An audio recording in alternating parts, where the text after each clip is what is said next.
JS प्रेमी आत्मज्ञान channel में सभी भगवत भक्तों का स्वागत है। प्रेमी भक्तों, हमारे ऋषियों ने कहा है, एक साधे तो सब सधे, सब साधे तो सब जाए, और जो तू सींचे मूल को फूले फले अघाए। हमारे ऋषियों ने कहा कि यदि एक पेड़ है, उस पेड़ को यदि हम पत्ती पत्ती में पानी दें तो हो सकता है कि शायद पेड़ ठीक प्रकार से हरा भरा न रहे, सूख जाए, या असंभव हो सकता है कि पत्ती पत्ती में पानी हम कैसे डालें। लेकिन यदि किसी पेड़ के जड़ में हम पानी डाल देते हैं तो पूरा पेड़ हरा भरा हो जाता है। हमारे ऋषि मुनि समझाते हैं कि हे भाई, दुनिया के जितने भी तुम जप तप पूजा पाठ कर रहे हो, इस सारे चीजों को छोड़ करके यदि तुम एक नाम भगवान का नाम जान लो तो तुम्हारा कल्याण हो जाएगा। तो वो कौन सी एक नाम है भगवान का, कौन सी चीज है जिसको अगर हम साध ले, जिसकी साधना हम कर ले, तो हम संसार की प्रत्येक चीज को जान सकते हैं, या हमारा जीवन धन धन हो सकता है। वो एक क्या है, किस चीज की साधना करना, विचार करो। प्रेमी भक्तों, यदि अपने आप अंदर देखें, यदि आपको हाथ को वश में करना है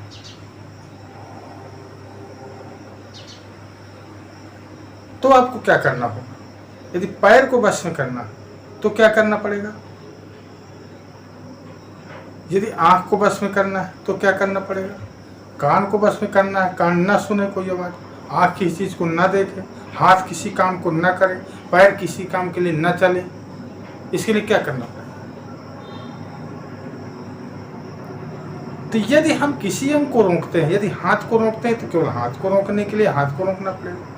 यदि हम पैर को रोकना है तो केवल पैर को रोकना पड़ेगा। लेकिन यदि हमने श्वास को रोक दिया तो सारी चीज कंट्रोल हो जाएगी, फिर आपको अलग अलग नहीं करना पड़ेगा। तो इसी प्रकार से अगर हम एक चीज को, एक लक्ष्य को पकड़ लें, वास्तव में एक ड्राइवर को पकड़ लें जो पूरे संसार को चला रहा है, पूरी दुनिया को चला रहा है, प्रत्येक चीज को चला रहा है, अगर हम उस ड्राइवर को पकड़ लें या उस चीज को हम जानें तो हम दुनिया की प्रत्येक चीज को जान सकते हैं। तो वो क्या है, वो है हमारे प्राण। अब ये प्राण क्या है, इस प्राणों के अंदर क्या चीज है, तो भाई ये साधारण बात है। ये प्राणों के अंदर क्या है, इस चीज को जानने के लिए तुम्हें गुरु महाराज के पास जाना है। जैसे कि तुम्हें अगर गणित पढ़ना है तो गणित टीचर के पास जाना है।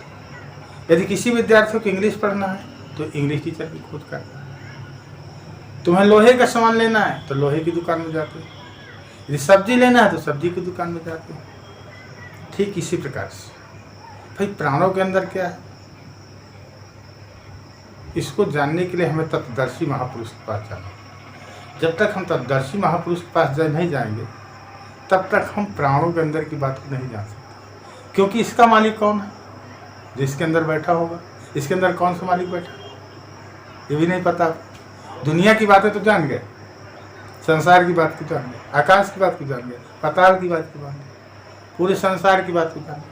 अरे तुम्हारे अंदर कौन बैठा है जो तुम्हारे भोजन को पचा रहा है, तुम्हारे श्वासों को चला रहा है, तुम्हारे प्रत्येक काम को कर रहा है।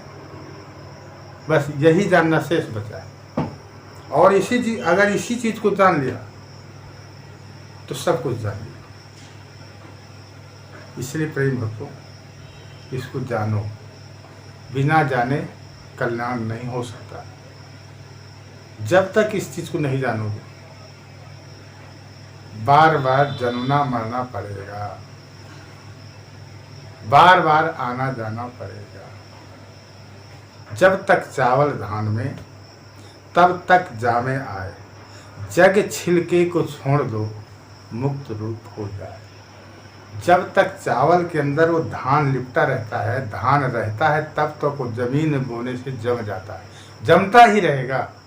लेकिन जिस समय उस धान के छिलके को अलग कर देंगे, उस समय से वो जमना बंद हो जाएगा। ठीक इसी प्रकार से जब तक हम इस भौतिक संसार से अपने मन को अलग नहीं करते,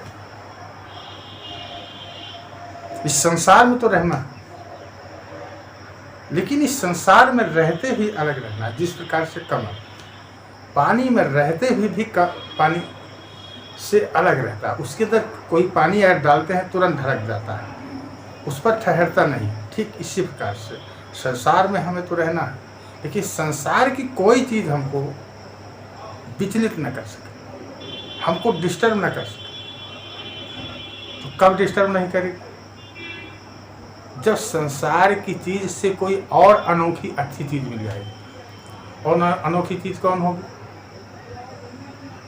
भाई जो संसार को बनाया है वो संसार से अच्छा तो होगा ही। इसलिए बनाने वाला कौन है, अगर उसको हम जान लें तो हमारा कल्याण होगा। धन्यवाद।